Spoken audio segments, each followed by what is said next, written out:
Buenas tardes, bendiciones para todos y todas en esta hermosa ocasión, en este núcleo número 13. Estamos para continuar con esta respectiva clase de lo que es uh, el estudio del espíritu, llamado desde el punto de vista técnico neumatología, lo que tiene que ver con el estudio del espíritu y de los espíritus. Ya hemos visto dos clases. Vamos a la clase número 3, ¿sí? Página 9. Hoy nos toca ver la intervención del Espíritu Santo en la creación. Óigame, la intervención del Espíritu Santo en la creación. ¿Le digo algo, hermano? Aunque el Espíritu Santo, hasta cierto punto, es el ser más ignorado dentro de la iglesia, en el tópico que vamos a desarrollar ahorita, aún más y más ignorado es, más desconocido es por parte del liderato, porque cuando hablamos de Dios, no sé si a usted le pasaba lo mismo que a mí me pasaba, si a usted le pasa, perdón, lo mismo que a mí me pasaba, que al hablar de Dios, mi mente se iba hacia Jehová nada más, hacia el Padre. No estaba esa involucración de Jesús como tal, ni tampoco estaba esa involucración del Espíritu Santo. Ahora, luego que he estudiado la teología sistemática, es decir, hemos sistematizado la persona del Padre, la persona del Verbo, la persona del Hijo, y ahora la persona del Espíritu Santo, pues estudiando sistemáticamente, he podido captar, he podido percibir en mi alma o en mi espíritu y convencer a mi alma que al hablar de Dios estamos hablando de un mismo ser, pero que lo componen tres personas. Sé que esto no es fácil, pero es que eso es lo que está escrito. ¿Qué vamos a hacer? Cuando nosotros éramos niños pensábamos que nunca pensamos que íbamos a llegar a adultos y que íbamos a trabajar. ¿Sí? Cuando éramos niños. Era jugar carritos, jugar caballitos, jugar latica, los que tuvieron carritos para jugar. Nosotros lo hacíamos de palo, los caballitos de palo y los carritos con con el pico de la lata de aceite. Ajá, y así por el estilo. Y una vez que llegamos a grande, oye, no fue fácil, pero lo asumimos. Y ahora ya después de grande, pues entendemos las cosas que no entendíamos como niños. Lo mismo nos pasa dentro del Evangelio. Llegamos al Evangelio muy alegres, muy contentos, nos sentimos libres del pecado, pero hay una cantidad de cosas que tenemos que desaprender para luego aprender. El detalle es que nosotros nos criamos en unas escuelas de teología general que nunca hubo teología sistemática y entonces hubo un choque muy fuerte cuando entramos a la teología sistemática. ¿Qué es la teología sistemática? Cuando comenzamos a separar una cosa de la otra. Cuando comenzamos a hacer lo que dicen los médicos, hacer una incisión, es decir, una operación a corazón abierto, pero una cosa son las venas, otras son los nervios y otros son los músculos, ¿sí? Entonces, tuvimos que aprender a separar una cosa de la otra. Entonces acá hemos conocido ya la fe, en este material hemos conocido un poco al Cristo, ahora estamos conociendo a la persona del Espíritu Santo y ahora vamos a ver al Espíritu Santo involucrado en la creación. ¿Sí? La intervención del Espíritu Santo en la creación. Muy importante esto que viene.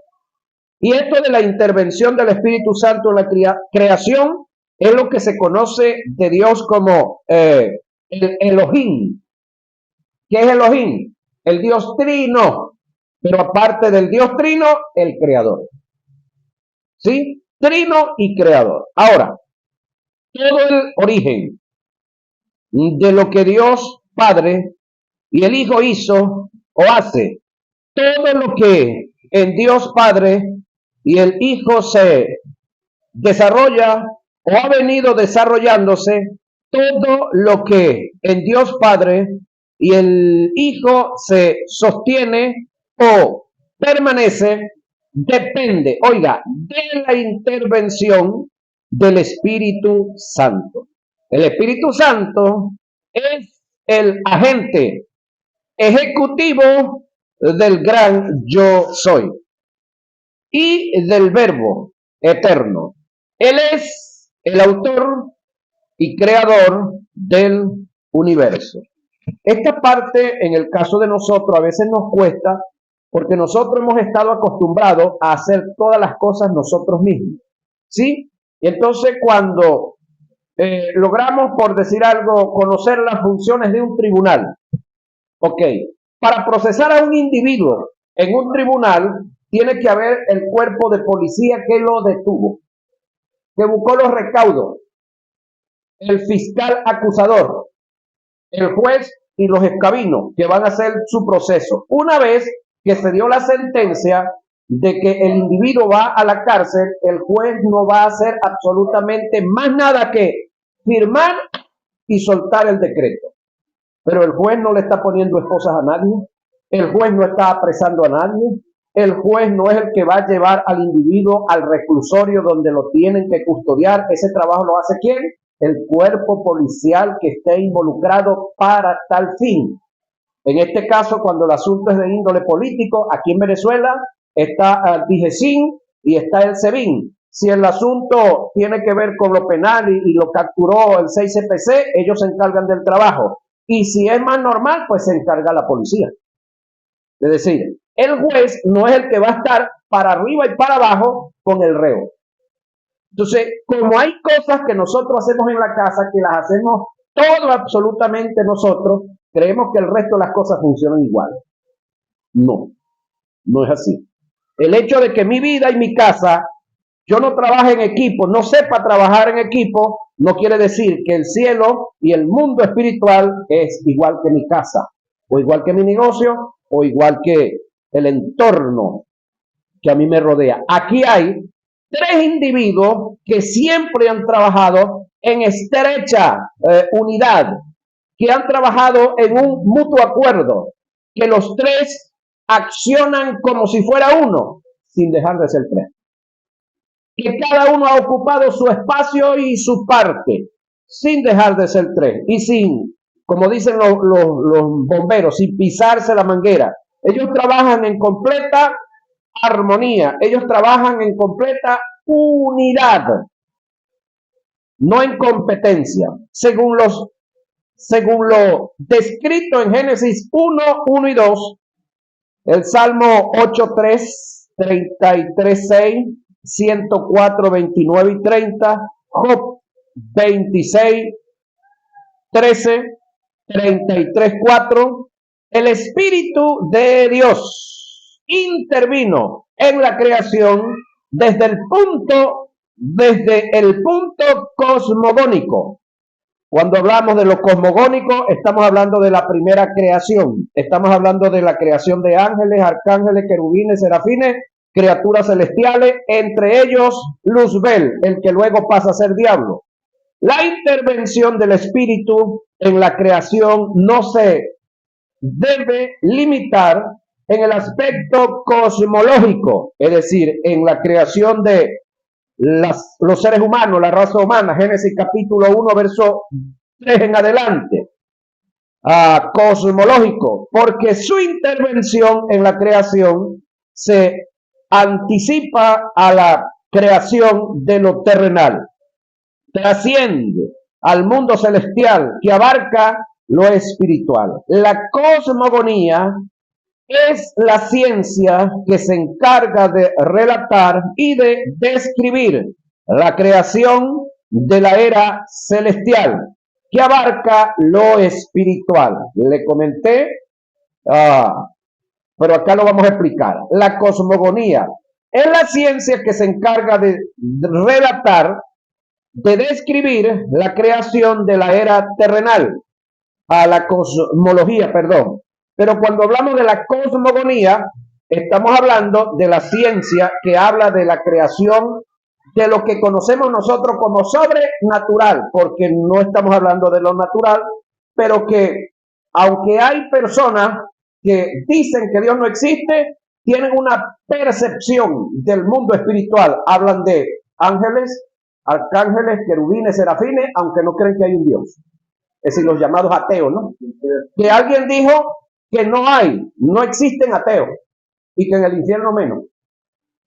Ahora, que ellos se tomen esa posición por rebeldía, eso lo entendemos, sí, lo entendemos.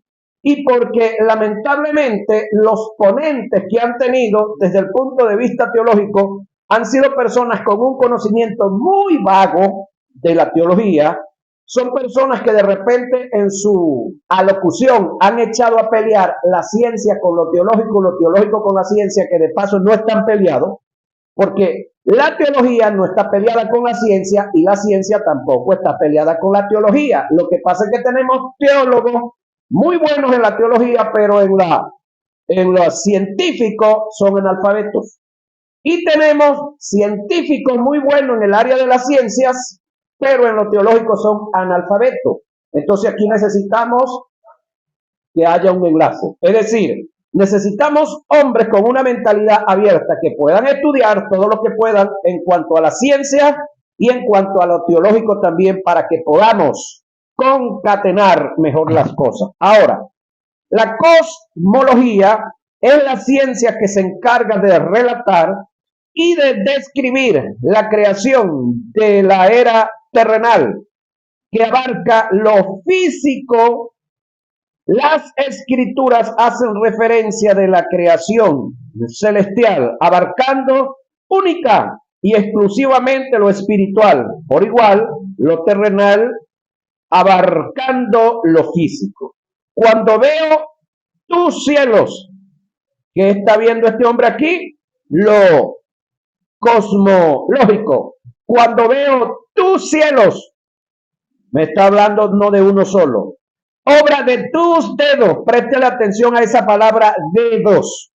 Obra de tus dedos, la luna y las estrellas que tú formaste. Eso es el Salmo 8:3.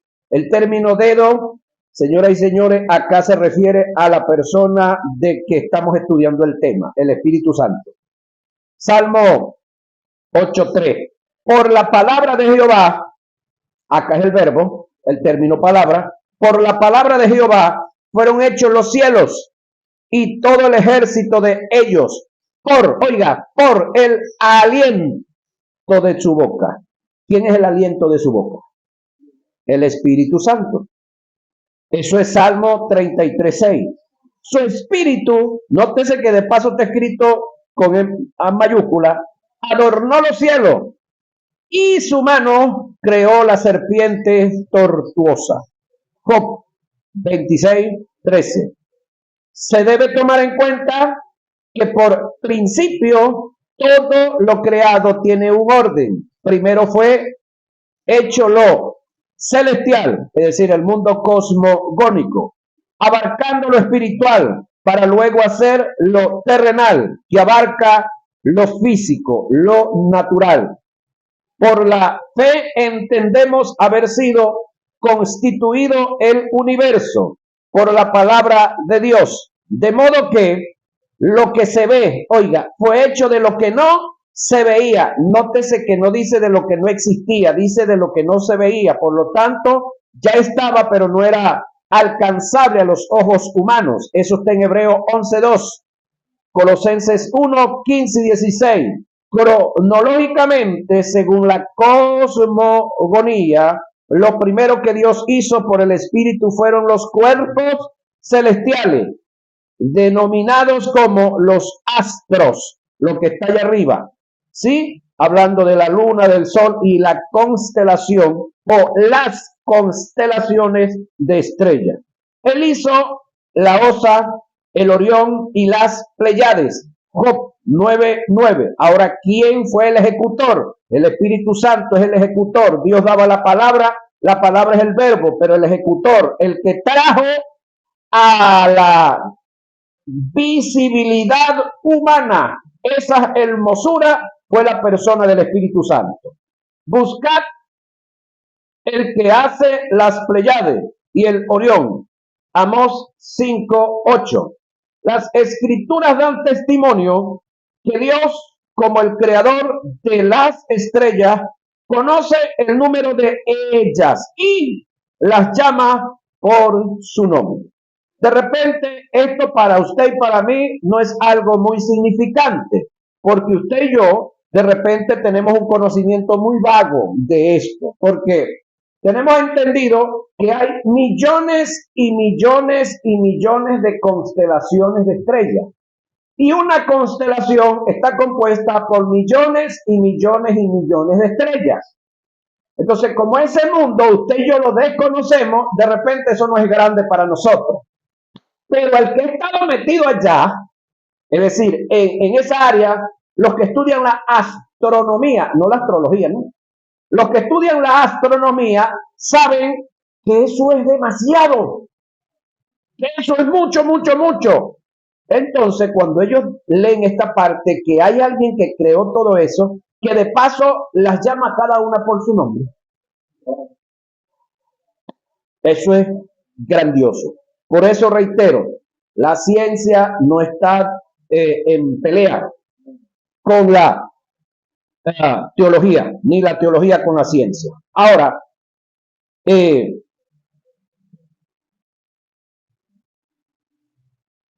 cuenta el número de las estrellas y a todas ellas las llama por su nombre. Salmo 147:4. Luego que Dios, por el Espíritu en su palabra, verbo, hizo las criaturas celestiales o angelicales en sus diferentes especies, incluyendo los demonios como seres espirituales, así lo describe Pablo en la carta a los Colosenses. Él es la imagen del Dios invisible, hablando de el Cristo, el primogénito de toda creación, porque en él fueron creadas todas las cosas, las que hay en los cielos y las que hay en la tierra, visibles e invisibles, sean tronos, sean dominios, sean principados, sean potestades, todo fue creado por medio de él y para él. Colosenses 1:15 y 16. El ejemplo más claro y determinante de lo que venimos tratando en cuanto a la creación cronológica de lo celestial es que Luzbel, a quien llamamos Satanás, como creación de Dios, fue el sello de la creación de lo celestial.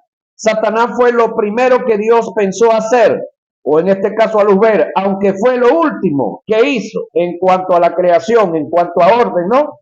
La creación de lo celestial en su paralelismo de la creación terrenal, de igual forma se dio con el hombre, fue lo primero que Dios pensó hacer y fue lo último que hizo, siendo este el sello de la creación del campo terrenal relacionado a lo físico. ¿Sí? Ahora, así como todas las cosas celestiales fueron hechas por causa de Satanás, o en este caso de Luzbel, las terrenales fueron hechas por causa del hombre. Es decir, Satanás como Luzbel en la creación de Dios fue denominado como el sello de la perfección. Ezequiel 28:12 y 15. El título sello de perfección no solo es atribuido a sus aptitudes y su manera de conducirse en cuanto a lo íntegro, cabal e irreprochable, sino a su belleza física y mental, atribuyéndole la perfección no solo a él como lo creado, sino también a su creador, resaltando que dicha obra tan perfecta venía de las manos de la perfección misma, que es Dios. Esto se puede entender cuando leemos el contexto subsiguiente en el verso 12 del capítulo 28 de Ezequiel. Dice: tú eres el sello de la perfección, lleno de sabiduría y acabado de hermosura. Satanás, a causa de su hermosura y perfección y de su acabado como creación, fue motivo de adoración al Creador. Cuando las huestes angelicales veían a Satanás a causa de su hermosura, acabado y esplendor, adoraban a Dios por su creación. Era tanta la magnificencia de su creación que cuando fue creado se prepararon los instrumentos para celebrar su creación. Indica que en igual forma esta apariencia presenta a este ángel en su creación como diadema de adoración, es decir, corona de adoración y alabanza a su creador, no hacia él. Ezequiel 28:13. En Edén, oiga, en el huerto de Dios, no en el de Noé, no es el mismo. Estuviste de toda piedra preciosa. Era tu vestidura de cornelina, topacio, jaspe, crisólito, berilo, ionice, de zafiro, carbunclo, esmeralda y oro. Los primores de tus tamboriles y flautas estuvieron preparados para ti en el día de tu creación. Ezequiel 28:13. Es decir, escuchaba un predicador en una ocasión,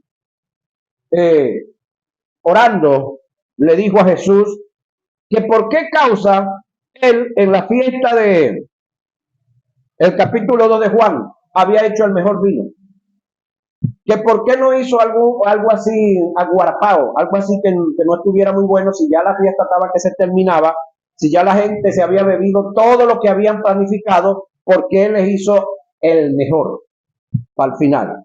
Y Jesús le dice a él: porque es que eso es lo único que yo sé hacer. Yo lo único que sé hacer las cosas buenas.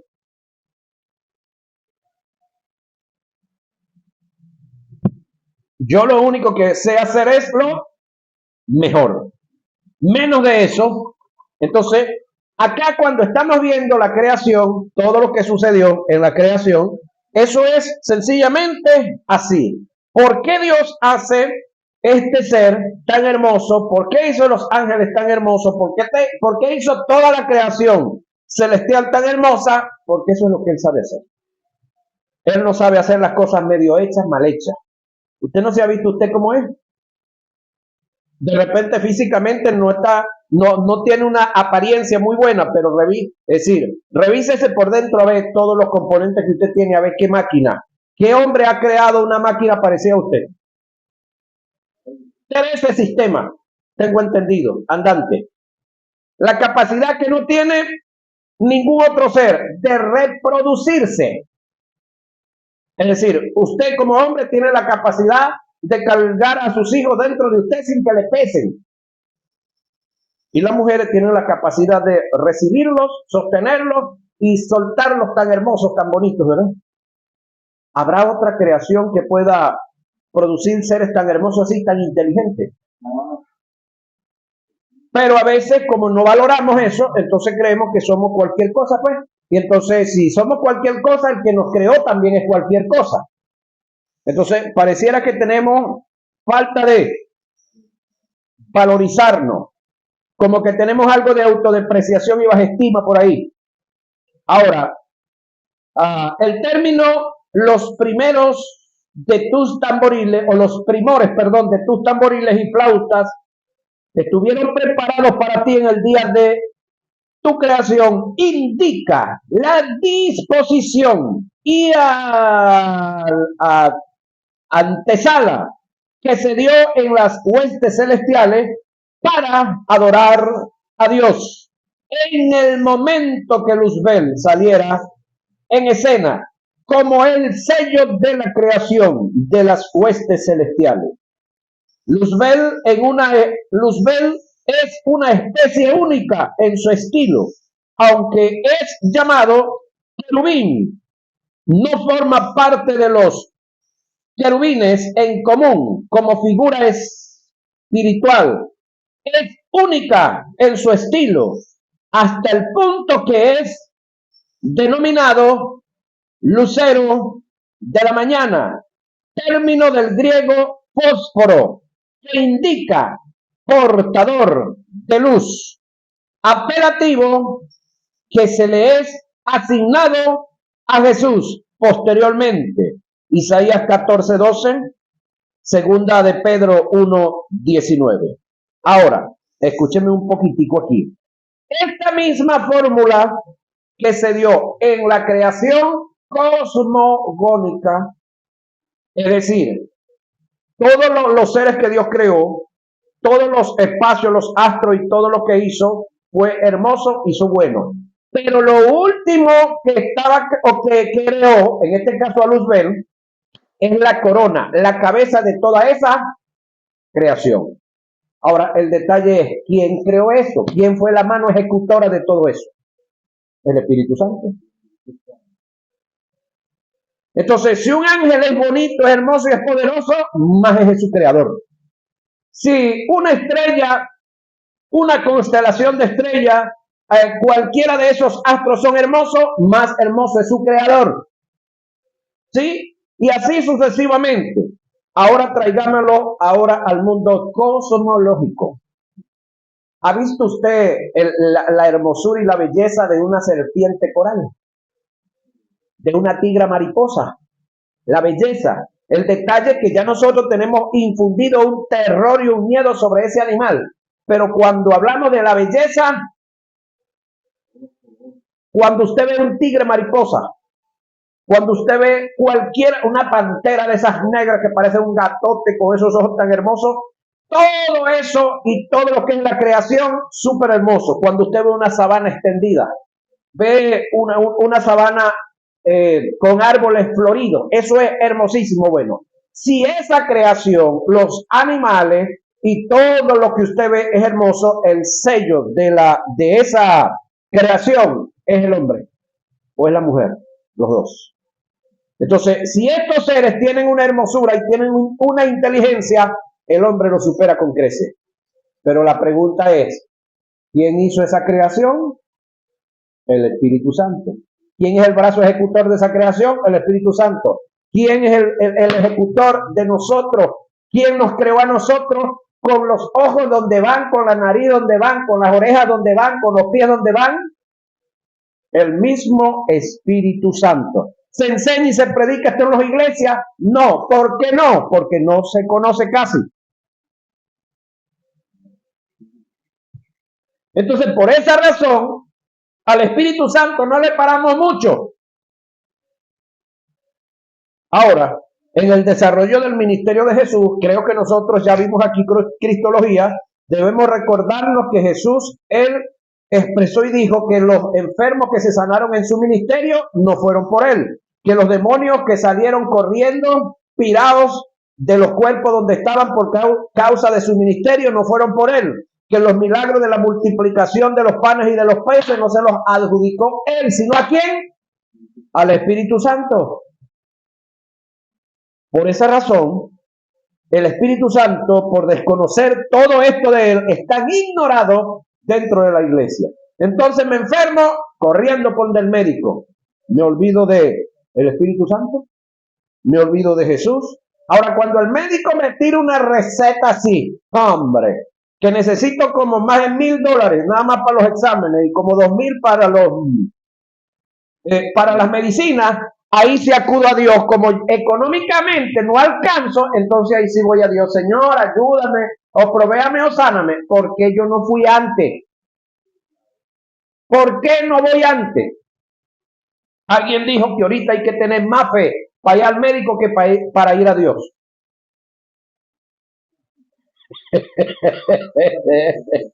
Porque la consulta, es decir, si vas al hospital, la cola es kilométrica y te atienden cuando les dé lo demás yo te lo interpretan.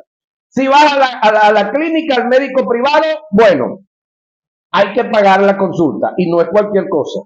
Más todos los exámenes que vienen, más la lista de las medicinas que vienen. Entonces, alguien decía que con menos fe yo voy a Dios y resuelvo el problema. Pero ¿por qué no acudo a Dios como debiera acudirlo? Por el poco conocimiento que tenemos de Dios. ¿Sí? Porque por años nuestros predicadores se han encargado es de enseñarnos tradiciones, humanismo, diferentes normas y doctrinas, que de paso muchas cosas que no son ni doctrinas, que son ideologías humanas que las han llevado como doctrina y que en la realidad real no lo son. Ahora, hemos visto entonces al Espíritu Santo en la creación haciendo todas estas áreas en conjunto con Jehová Dios y en conjunto con el Verbo. Ahora, la creación por el Espíritu del mundo terrenal que abarca lo físico. Ya vimos la creación del mundo cosmogónico. Ángeles, arcángeles, querubines, serafines y criaturas celestiales de todos los tipos que hasta ahora en la Biblia se mencionan. Pero la pregunta es, ¿será que eso es lo único que hay? ¿Quién obligó a Dios a poner la lista general de todo lo que creó? Nadie. Entonces, si tenemos ángeles, arcángeles, querubines, serafines y criaturas celestiales, y entre ellas Luzbel, estamos hablando de 7 especies diferentes. Ahora, ¿eso será lo único que Dios creó? Nadie nos dice que eso es lo único que está creado en el mundo cosmogónico, aparte de las estrellas de diferentes tamaños, de diferentes formas, de diferentes colores, aparte de las estrellas, los conocidos planetas o los astros. ¿Cuál es la diferencia? Aunque esta no es una clase de astronomía, ¿no? Pero hay una diferencia entre una estrella y un planeta. ¿Cuál es la diferencia entre una estrella y un planeta?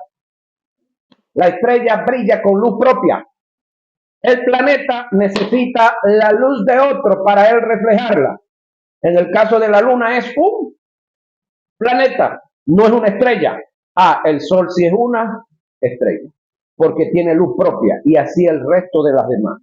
Entonces, ahora, esos mundos que usted ve hacia arriba o en ese espacio, todas esas hermosuras, ¿será que no hay otro planeta en otro lado con vida humana? La Biblia no lo afirma, pero tampoco lo niega. Si Dios pudo hacernos a nosotros acá, ¿no pudo haber hecho otros por allá? Pero si nosotros ni nos conocemos bien aquí, ¿qué carrizo hacemos inventando conocer a otros por allá? Entonces, conozcámonos bien nosotros y al que nos creó, y si hay tiempo, bueno, investigamos otras cosas. Es el detalle. Ahora, entendiendo esto, esa primera creación no fue creada para reproducirse. Es decir, óyame, cuando Dios crea el mundo cosmogónico, no fueron creados con el objetivo de que ellos se reprodujeran. Es decir, la cantidad de ángeles que hizo, eso es lo que hay. La cantidad de arcángeles que hizo, eso es lo que hay. La cantidad de querubines que hizo, eso es lo que hay. Es más, en el caso de Luzbel, él es único en su especie, no hizo más. Y aunque este se le torció, aunque se le rajó, como dicen los mexicanos, no se propuso, bueno, vamos a hacer otro, como este se rajó, voy a hacer otro. No. Ahora, ¿sabía Dios que se iba a rajar? Claro que sí. Dios tiene algo que se llama prognosis. ¿Sí? Conocimiento anticipado de todas las cosas. Ahora, ¿por qué se rajó? Porque le hizo libre albedrío. ¿Por qué los ángeles que se fueron con él se fueron? Porque tienen libre albedrío. Y le quitó el libre albedrío a los demás para que no se vayan. No, también lo tienen y lo siguen teniendo. ¿Puede haber otra rebelión en el cielo? Puede haberla. Pero tendrán que ser tan brutos los que están allá viendo cómo quedaron estos que se rebelaron para rebelarse ellos también. No creo. Ahora, en el caso de la siguiente creación que vamos a ver, que es la creación por el espíritu del mundo terrenal que abarca lo físico, sí se le dio la orden a todos estos seres de reproducirse. ¿Sí? Dios hizo los primeros para que luego entonces los demás se reprodujeran.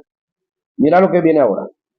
Hay ciertas diferencias entre esta creación y la otra. Ahora, según lo descrito en Génesis 1 y 2 y el Salmo 8:3, que ya lo leímos, 33:6, igual del Salmo, 104:30, que también lo revisamos, Job 26:13 y 33:4. Analicemos lo escrito en Génesis, relata la intervención del Espíritu Santo en la creación. ¿En cuál creación? En lo físico.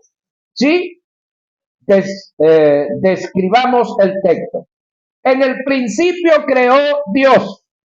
En una versión bíblica dice el Elohim, es decir, el Dios trino, los cielos y la tierra. Nótese que aquí hay una análisis que tenemos que hacer. En el principio creó Dios los cielos y la tierra. ¿Sí? Eso está Génesis 1:1. Pero en el 1:2 me habla que la tierra estaba desordenada y vacía. Pero en el 3, si mal no recuerdo, me dice que el espíritu se movía sobre la faz del agua. Vamos a seguir acá. Según el pasaje presentado, tenemos en escena una creación y una ordenación. Expliquemos la ordenación para centrarnos en la creación. Según algunos exégetas, del verso 1 al verso 2 del capítulo 1 de Génesis, hay el transcurrir de millones de años. Se cree y hay pruebas científicas que este fue el tiempo de la prehistoria. Ahora, ¿qué es la Oiga, ¿qué es la prehistoria? El término lo dice, prehistoria. Es decir, pre es la historia antes de la historia. Ajá, pero lo que aconteció antes de esta historia, prehistoria. Ajá, prehistoria. ¿Dónde existieron los dinosaurios? Pero no estaba la existencia del hombre. Es decir, cuando hablamos de la historia, estamos hablando de la existencia del hombre. La prehistoria es lo que se llevó a cabo antes de la historia del hombre. El desorden en la creación se conoce como el diluvio satánico. Esto es una hipótesis, donde Satanás, al ser lanzado del cielo, desordenó la tierra en unión a los espíritus que en estos tiempos se denominan demonios, que fueron creados buenos para sojuzgar la tierra bajo la dirección de Luzbel en la ausencia del hombre. Dios, por el Espíritu, después de crear, tuvo que ordenar para traer a la existencia la figura del hombre. El término moverse es un verbo que viene del hebreo rakak, que significa empollar, propiamente incubar. Es el acto de darle calor a las cosas para que se dé una formación y surja una creación, dándole comienzo a lo que no existía. Este término es tomado de las aves cuando se posan sobre sus huevos para crear y formar el huevo. Ahora, la pregunta es, aquí la mayoría creo que conoce lo que es la incubación. ¿Sabe usted que si usted agarra y abre un huevo, usted no va a ver pollitos dentro del huevo? No va a haber sangre dentro del huevo. No va a haber ni pata, ni cabeza, ni pluma, nada de eso. Pero ese huevo usted lo mete en una incubadora a un calor normal, bien sea con una gallina o incluso hasta con un bombillo, y por causa del calor y el tiempo que va a pasar, ahí dentro va a darse la creación de una vida. ¿Sí? Ahí va a haber paticas, va a haber cabeza, va a haber corazón, va a haber víscera y hasta pluma. Es decir, de lo que no se veía, va a venir a la existencia. No, es decir, no es que no existía, ahí estaba dentro. Lo que le faltaba era calor y tiempo. Entonces, esta creación que tenemos, que Dios hizo, la hizo de lo que no se veía, pero Dios, ¿quién la hizo? Dios Espíritu Santo. Cuando leemos en la Biblia la traducción Pechita, creo que la has leído, dice incubaba, que tiene que ver con el caso de darle calor a las cosas para producir dentro de ellas algo que hay ya, pero que no es visible todavía. El término moverse en lo natural da la idea de que hace un acto de incubación en una forma estacionaria. En este caso, para hacer referencia al Espíritu Santo como creador en el acto de incubación, no se da la idea de forma estacionaria, sino en forma de ejecución, indicando que el Espíritu Santo es el brazo, óigame, brazo ejecutor de la dualidad de el verbo y Jehová, del gran yo soy y del verbo, formando parte de la Trinidad creadora, como el Elohim. En el Salmo 33:6 se revela la participación del conjunto de la deidad en la creación. Citemos el pasaje. Oiga, por la palabra de Jehová, oiga, fueron hechos los cielos y todo el ejército de ellos. Voy, otra vez. Oiga, por la palabra de Jehová. Ya va. ¿Qué es o quién es la palabra de Jehová? La palabra. Verbo. Por el verbo. Ajá, la palabra de Jehová. Oiga otra vez. Por la palabra de Jehová fueron hechos los cielos y todo el ejército de ellos. Todo lo que tiene que ver con todo lo celestial. Estamos hablando del mundo cosmogónico. Por el aliento, el término aliento aquí es espíritu de su boca.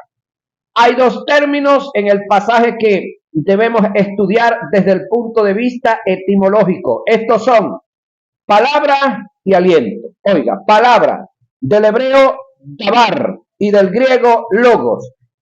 Es cuando la creación, en cuanto a la creación, estos términos indican la expresión de un pensamiento que denota un dicho o afirmación de Dios. Toda la creación está adjudicada a la palabra de Dios, a un pensamiento y a una palabra. Si Dios no dice, no será. Si el gran yo soy no da la orden, el Espíritu Santo no ejecuta. ¿Sí? Entonces, el detalle está acá, que Dios dijo. ¿Sí? Dios dijo. El dicho es el verbo, pero el ejecutor en este caso es el Espíritu Santo.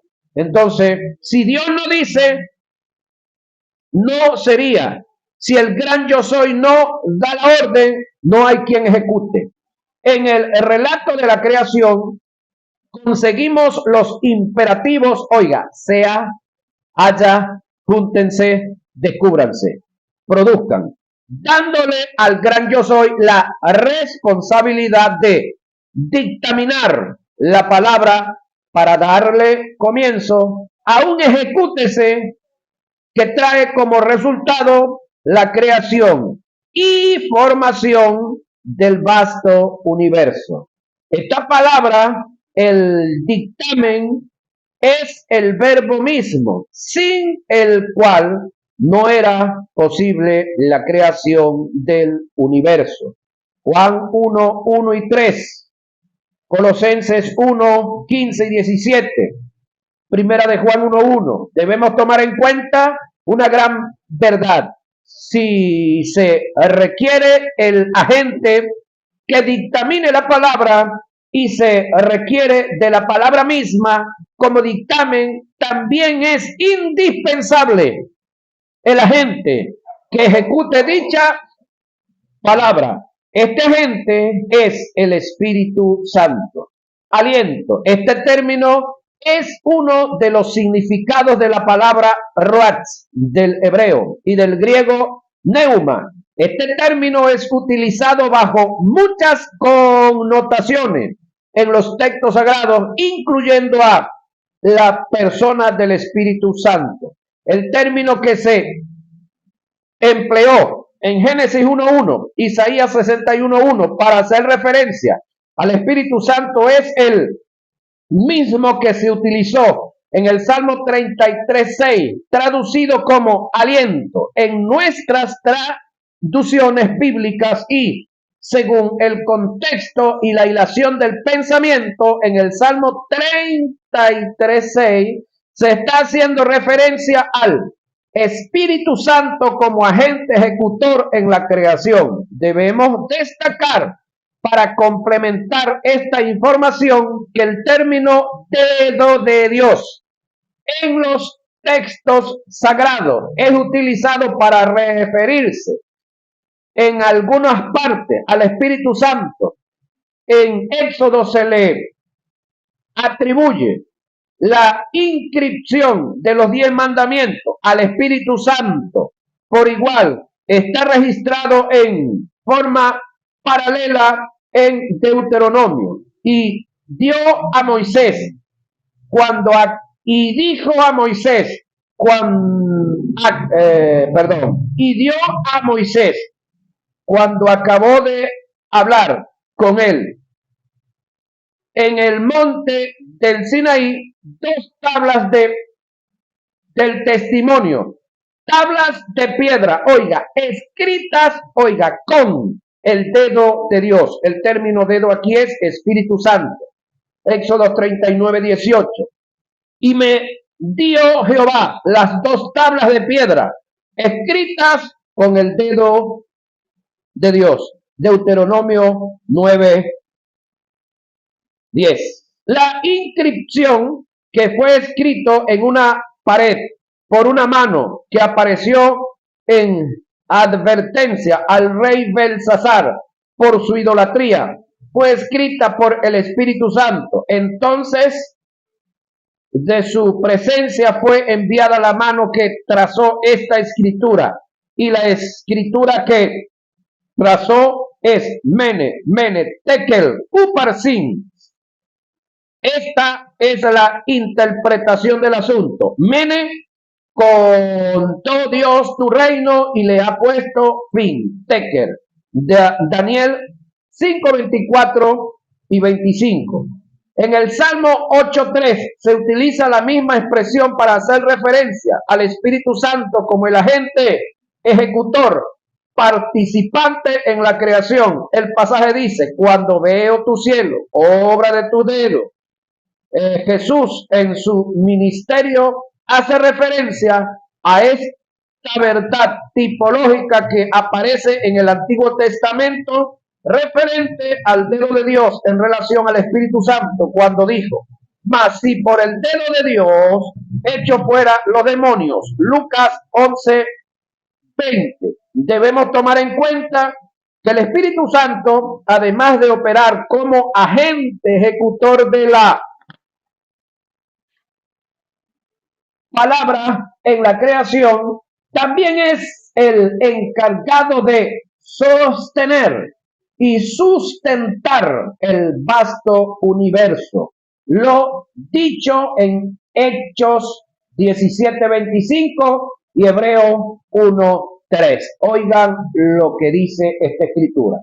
Entonces Pablo, puesto en pie en medio del areópago, dijo: varones atenienses, en todo observo que soy muy religioso, porque pasando y mirando vuestro santuario, hallé también un altar en el cual estaba esta escritura. Oiga: al Dios no conocido, al que vosotros adoráis, o reconocéis, o veneráis, o respetáis, pues sin conocerle, es a quien yo os anuncio, el Dios que hizo, el Dios que hizo el mundo. Y si hablamos de hacer, estamos hablando de ejecutar, estamos hablando del Espíritu Santo. a todas las cosas que en él hay, siendo Señor del cielo y de la tierra, no habita en templo hecho por manos humanas, ni es honrado por manos de hombres, como si necesitara algo, pues él es quien da a todos vida y aliento y todas las cosas.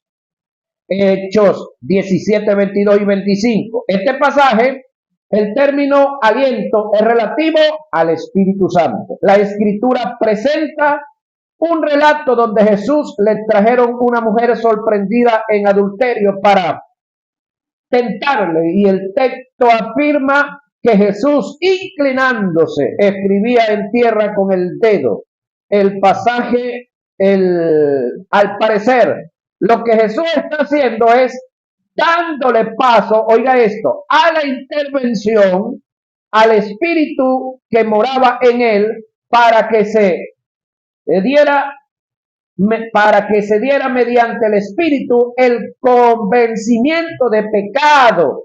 El dedo de Jesús es posible que en el relato representa al Espíritu, y la tierra en la cual Jesús escribía representaba a la humanidad, los que estaban ahí con las piedras en la mano listas para tirárselas encima a la mujer. Pero Jesús, inclinado hacia el suelo, escribía en tierra con el dedo, y como insistieran en preguntarle, se enderezó y les dijo: el que de vosotros esté sin pecado, sea el primero en arrojar la piedra contra ella. E inclinándose de nuevo hacia el suelo, siguió escribiendo en tierra. ¿Qué escribía? No lo sabemos. Pronto lo vamos a saber. Lo otro del caso es lo siguiente, que ¿quién es el que convence al hombre de pecado y de justicia? Entonces, mientras Jesús escribía, creo que esta escritura que tenemos acá le estaba dando tiempo al Espíritu Santo para que trabajara con la mentecita de estos individuos.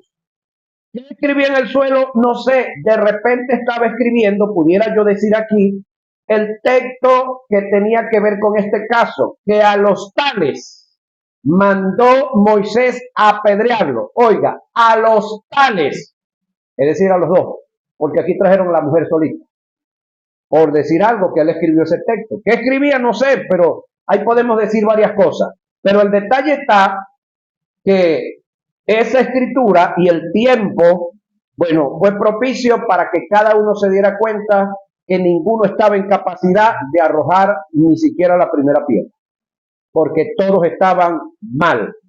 El que estuviera libre de ese pecado, bueno, ¿por qué libre de ese pecado?